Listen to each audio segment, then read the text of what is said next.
Hi, welcome to the Transformational Leadership Station at the Sharp Memorial Hospital Magnet Expo. Come on in.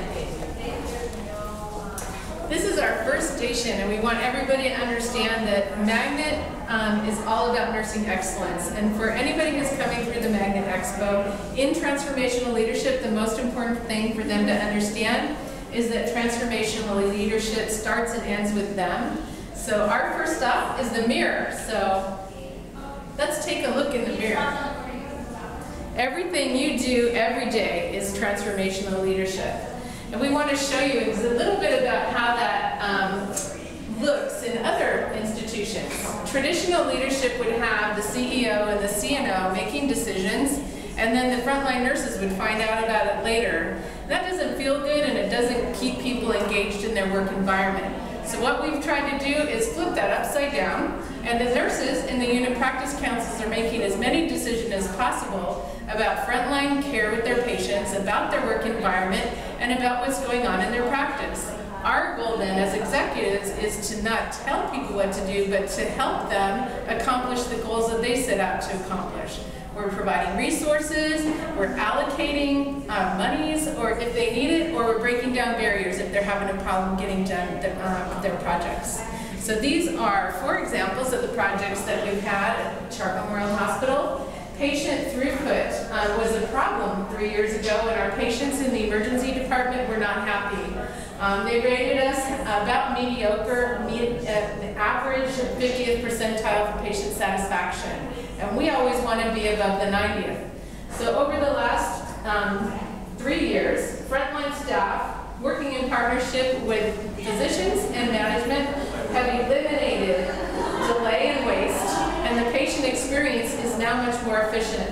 They're out within 3 hours, which is our goal, and that's reduced from 5 hours 3 years ago. We also reduced the placement time. 3 years ago, it took almost 4 hours to get a bed upstairs, and now it only takes 60 minutes.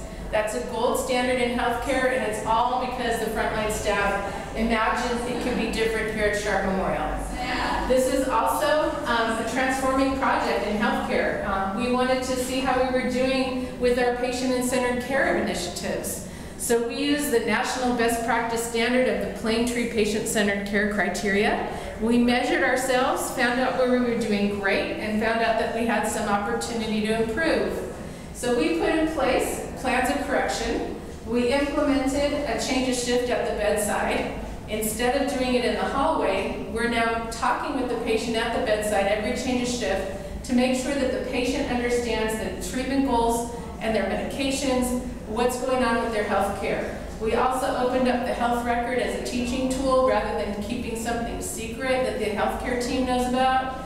We opened it up to the patient so that they understand their procedures, their medications, what are their goals, and this hopefully helps them take charge of their own health before they go home. We also mimic what goes on outside the hospital by allowing integrative therapies.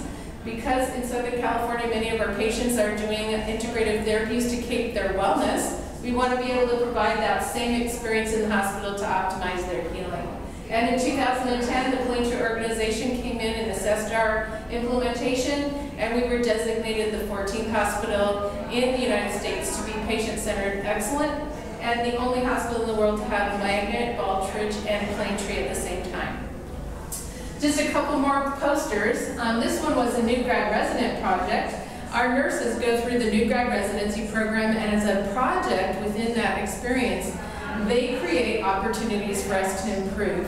So they went through the heart failure patient guidelines and made some changes to what we were doing. They created a heart failure guideline that's a checklist for the patients and the staff to use. And the goal of this is for the heart failure patient to totally understand their own care prior to discharge, for them to understand their diet, their daily weight, fluid restriction, medications, and then also to have a primary care appointment before they leave so that we break the cycle of readmission. These are new grad RN residents who are changing in the face of healthcare. The last one is our collaborative governance restructure. Our participants in 2010 took part in a survey just to see how we were doing, and what we found is that we were doing good in some areas, but we weren't great. And we weren't great at overseeing the process. So we disbanded a couple of the committees that were not of value, and we created a steering council. We learned this at some of the magnet conferences, that the best of the best in the nation had an oversight committee.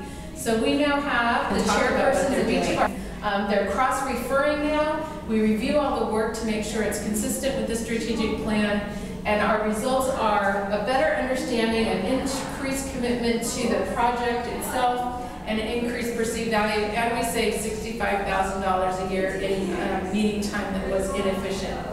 So we're back again at our mirror, and the most important thing for you to remember in this station is that you are transformational leadership. It's what you do with your patients every single day, you being engaged and empowered to change the face of healthcare. Thanks for visiting.